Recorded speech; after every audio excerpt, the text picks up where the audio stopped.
Hello friends, welcome back to our channel notification Odisha channel रे आपनको स्वागत। तो देखंतु संग माने ग्राम रोजगार सेवक को नहीं आपण मानक पई एक बड़ नियुक्ति खबर आसीची। एई भिडियोटी को आपण शेष पर्यंत देखंतु। आपण एई वीडियो रे संपूर्ण विवरणी पाई परिबे। एई वीडियो रे मु आपनको जणाइबि जे आपण केमिति एहा को अप्लाई करिवे एवं आपणकर एजुकेशनल क्वालिफिकेशन कौन दरकार एवं आपणकर बयस सीमा एथिरे कौन एवं कौन कौन सब डॉक्यूमेंट एथिरे दरकार।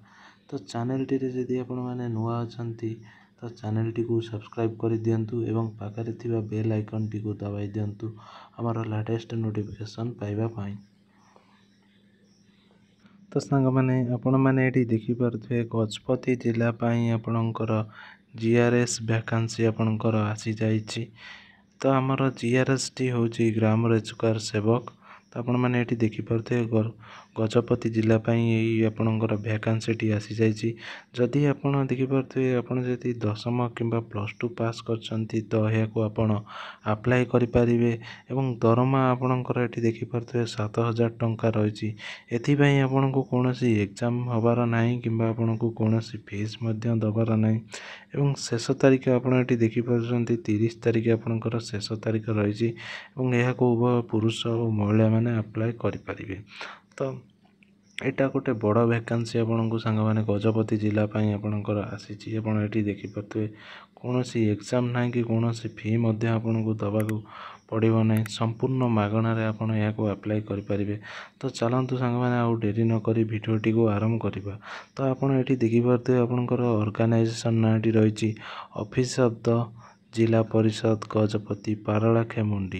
तो आपणकर जिला परिषद गजपति पारलाखेमुंडी रु एई आपणकर नोटिफिकेशन टी आसीची एवं जेंडर एठी आपण माने देखि परथुए बोथ मेल एंड फीमेल एहा को अप्लाई करि परिबे। एवं सांग माने आपणकर सैलरी डिटेल्स एठी आपण माने देखंतु 7000 रु आपनको 8880 टंका पर मंथ रे मिलिबो एवं जॉब लोकेशन सांग माने आपणकर आपण निज पंचायत रे आपण ए जॉब टी को पाई परिबे एवं जॉब टाइप टी आपणकर एटा आपणकर टोटल आपणकर गवर्नमेंट जॉब एटा रोजी जो ग्रामीण रोजगार सेवक टी एवं आपणकर गजपति जिला पाई आपणकर 69 टी वैकेंसी आसीची एवं पोस्ट नेम आपण एटी देखि परथुए आपणकर ग्राम रोजगार सेवक जाको हमर जीआरएस को जाउची। तो एहा थिला आपणकर पोस्ट पदवी रो ना। तो चलंतु देखिबा आपणकर केतेटा पदवी रहिची केउ कैटेगरी पाई।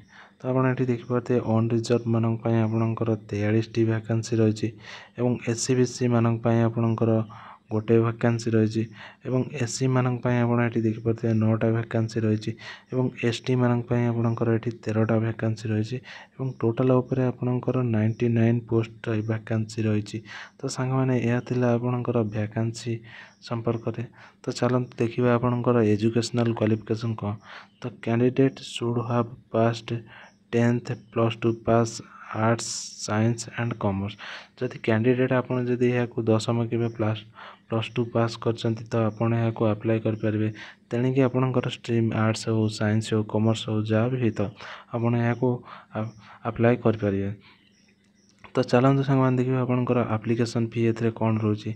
तो सांग माने एथिरे application fee total free of cost रहउची। आपण एससी एसटी होंतु ओबीसी होंतु जनरल होंतु तो आपण एहा को टोटल ऊपर आपण फ्री रे एहा को आपण अप्लाई कर परिबे।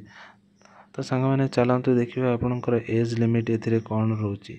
तो सांग माने आपनको मिनिमम जदि 18 वर्ष एवं मैक्सिमम जदि आपनको 40 वर्ष होइतिबो 1/8/2024 सुधा। तो आपनको 1 अगस्त जदि 2024 सुधा आपनको यदि आपनको 18 वर्ष एवं 40 वर्ष होता है ताहले आपण एहा को अप्लाई करि परिबे।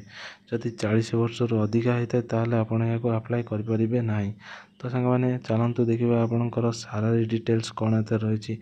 तो आपणकर देखि परथुए एटी ग्राम रोजगार सेवक एवं पर मंथ आपनको 7000 रु 8880 टंका आपनको सैलरी रहबो। एवं चलन संग देखिबा आपणकर सिलेक्शन प्रोसेस कोन रहिची। तो सिलेक्शन प्रोसेस संग माने एठी आपण देखि परथुए मार्क बेसिस रे आपणकर सिलेक्शन हबो। आपनको एथि पई कोनोसी एग्जाम दवा को पड़िबो नै एवं तापरे आपणकर डॉक्यूमेंट वेरिफिकेशन हबो। दुईटी प्रोसेस रे आपणकर सिलेक्शन प्रोसेस रहिची। तो सांग मैंने यह थिला आपनकर सिलेक्शन प्रोसेस। तो चलतु देखा कौन कौन डॉक्यूमेंट ए दरकार होची आपण अप्लाई करबा पाई। तो प्रथमतः आपनको आपनकर आईडी प्रूफ गोटे दरकार, आधार कार्ड हो कि भोटर कार्ड हो कि पैन कार्ड हो। एवं द्वितीयतः आपनकर रिसेंट पासपोर्ट साइज फोटो गोटे दरकार। एवं तृतीयतः आपनकर ऑल एजुकेशनल सर्टिफिकेट एवं ता सहित आपनकर मार्कशीट दरकार होची। जेतिक भी आपनकर +2 +3 सर्टिफिकेट एवं ता सहित आपनकर मार्कशीट एवं ता सहित आपनकर एटी कास्ट सर्टिफिकेट दरकार होची एवं रेसिडेंट सर्टिफिकेट ता सहित आपनको दरकार होची। एवं पंचमतः आपनको कंप्यूटर सर्टिफिकेट मध्य एथिरे दरकार पड़ुची। एवं एप्लिकेशन मोडटी सांग मैंने यह टोटाल आपनकर ऑफलाइन माध्यम रे आपण याको अप्लाई करेंगे। आपण स्पीड पोस्ट किंबा रजिस्टर पोस्ट माध्यम रे आपण याको अप्लाई करि परिबे। तो सांग मैंने यह थिला आपनकर अप्लाई मोड। तो इंपोर्टेंट डेट टी को सांग मैंने मन रखंतु 29/8/2024 रे आपनकर एप्लिकेशन टी स्टार्ट हेची। एवं लास्ट डेट आपनकर एटी देखि परथे 30/9/2024 आपनकर लास्ट डेट रहिची। तो एप्लिकेशन मोड टी आपनकर स्पीड पोस्ट किंबा रजिस्टर पोस्ट माध्यम रे सांग मैंने आपण याको अप्लाई कर परिबे। एवं पोस्टल एड्रेस टी आपण एटी मन रखंतु the CTO cum EO Zilla Parishad Gajapati कि आपण एई जगहटा को आपण ये जो स्पीड पोस्ट किंबा रजिस्टर पोस्ट माध्यम रे आपनकर डॉक्यूमेंट सेंड करेंगे। तो सांग मैंने यह थिला आपनकर संपूर्ण डिटेल्स आपण ग्राम रोजगार सेवक गजपति डिस्ट्रिक्ट। तो चलतु सांग मैंने आम ऑफिशियल नोटिफिकेशन टी को देखा।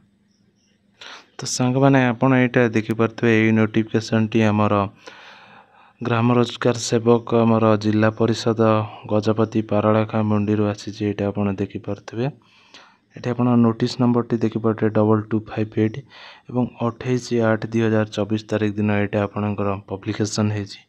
ये आप देखि पारे invitation of application for requirement to the post of Gram Rozgar Sevak under MGNREGS in the district of Gajapati. तो सांग मैंने ये आप देखि पारे आपणकर ये 99 पोस्ट पाई आपणकर ग्राम रोजगार सेवक टी आपणकर ये बाहर गजपति डिस्ट्रिक्ट आपन एठी मेंशन करा जायछि। एवं एठी आपणकर देखि पारे सैलरी आपणकर 7000 रु आपणकर एठी 8880 टंका रहिछि सैलरी।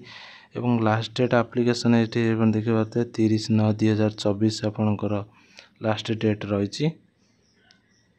सांग माने आपण एटा देखि पारे एठी भी आपण देखि पारे 29/8/2024 आपण स्टार्ट डेट एवं क्लोजिंग डेट आपणकर 30/9/2024 आपणकर सांग माने एटा आपणकर लास्ट डेट रहिछि।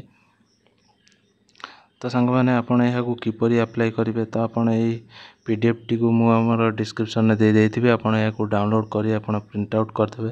प्रिंट आउट कर साला परे तो एटा को आपण फिल अप करिवे। एठी आपणकर गोटे फोटो लगेबे। एठी आपणक कैंडिडेट ना लिखिबे। एठी तांका बापांका ना किबा हस्बैंड का ना लिखिबे जदि से महिला हेतिबे। तो एठी आपणकर परमानेंट एड्रेस एठी आपणकर एबे जोड रोजन से एड्रेस। तो एठी आपणकर मेल आईडी टी को फिल अप करिवे। एठी मोबाइल नंबर टी को देबे।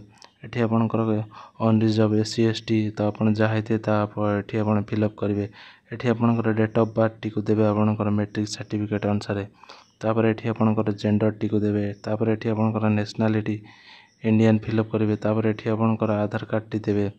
तापर आपण जदि फिजिकल हैंडिकैप्ट हेते ताले एठी यस करिवे नले जदि नथिबे ताले नो करिवे। ताले एस सर्विस मैन जदि आपण यस करिवे जदि नाही तो ताले नो करिवे। तो एठी आपण जदि स्पोर्ट्स पर्सन हेतिबे ताले यस करिवे नले नो करिवे। तापर एठी सांग माने आपणकर एजुकेशनल क्वालिफिकेशन। तो आपण एठी जे को एग्जाम रे आपण पास हेचन तो एठी लिखबे 10th +2 +3 आपण देबे। तो एठी आपण ईयर ऑफ पासिंग एगुरा देबे। तो एठी आपणकर टोटल केते मार्क रा एग्जाम हेतिला सेठी आपण देबे। एवं केते मार्क आपण एठी रखिचंती ताहाको देबे। एवं केते परसेंटेज आपणकर एठी रहिला तो आपण एठी लिखिबे। एवं तापरे आपणकर लैंग्वेज प्रोफिशिएंसी रहिला। तो आपण जदि इंग्लिश पढ़ी पारछन ताले यस लिखिबे ताले नो लिखिबे। जदि आपण लिखि पारछंती ता इंग्लिश ताले यस लिखिबे। जदि न लिखि पारछंती ताले नो लिखिबे। जदि आपण इंग्लिश कहि पारछंती ताले यस लिखिबे। जदि न कहि पारछंती ताले नो लिखिबे। एवं ओडिया एठी आपण जदि ओडिया पढ़ी पारछन ताले यस लिखिबे। ताले जदि न पढ़ी पारछंती ताले नो लिखिबे। एवं एठी जदि आपण ओडिया लिखि पारछंती ताले एठी यस लिखिबे। ଯଦି ନ ଲେଖିପାରୁଛନ୍ତି ତାହେଲେ नो ଲେଖିବେ ଏବଂ ଏଠି ଆପଣଙ୍କର ଯଦି ଓଡ଼ିଆ କହିପାରୁଛନ୍ତି ତ ୟେସ୍ ଲେଖିବେ, ଯଦି ନ କହିପାରୁଛନ୍ତି ତାହେଲେ नो ଲେଖିବେ। ତ ଏଟାକୁ ଫିଲ୍ଅପ୍ କରିସାରିଲା ପରେ ତ ଆପଣଙ୍କୁ ଏଠି ଡିକ୍ଲାରେସନ୍ ଫର୍ମଟିକୁ ପ୍ରିଣ୍ଟ କରିବେ। ତ ଏଠି ଆପଣଙ୍କର ପ୍ଲେସ୍, ଏଠି ଆପଣଙ୍କର ଡେଟ୍, ଏଠି ଆପଣ ସିଗ୍ନେଚର୍ ମାରିବେ। ଏତିକ ସିଗ୍ନେଚର୍ ମାରି ସାରିଲା ପରେ ତାପରେ ଆପଣଙ୍କର ଏଜୁକେସନାଲ୍ କ୍ୱାଲିଫିକେସନ୍କୁ ଆଟାଚ୍ କରି ତ ଆପଣ ଏହାକୁ ପୋଷ୍ଟାଲ୍ କିମ୍ବା ସ୍ପିଡ୍ ପୋଷ୍ଟ ମାଧ୍ୟମରେ ଆପଣ ଏହାକୁ ପଠାଇବାକୁ ପଡ଼ିବ। ତ ଏଠି ଆପଣ ଏଇ ଆଡ୍ରେସ୍କୁ ଆପଣ ଏଟାକୁ ସ୍ପିଡ୍ ପୋଷ୍ଟ କିମ୍ବା ରେଜିଷ୍ଟର ପୋଷ୍ଟ ମାଧ୍ୟମରେ ପଠାଇବେ।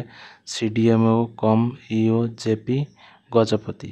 ତ ଆପଣଙ୍କୁ ଏହାକୁ ରେଜିଷ୍ଟର ପୋଷ୍ଟ କିମ୍ବା ସ୍ପିଡ୍ ପୋଷ୍ଟ ମାଧ୍ୟମରେ ଆପଣ ଏହାକୁ ବିଫୋର୍ 30/9/2024 ପୂର୍ବରୁ ଆପଣଙ୍କୁ ଏହାକୁ ସେଣ୍ଡ କରିବାକୁ ପଡ଼ିବ। ତ ସାଙ୍ଗମାନେ ଏହା ଥିଲା ଆପଣଙ୍କର ସମ୍ପୂର୍ଣ୍ଣ ବିବରଣୀ ଗ୍ରାମ ରୋଜଗାର ସେବକ ଗଜପତି ଜିଲ୍ଲା ପାଇଁ।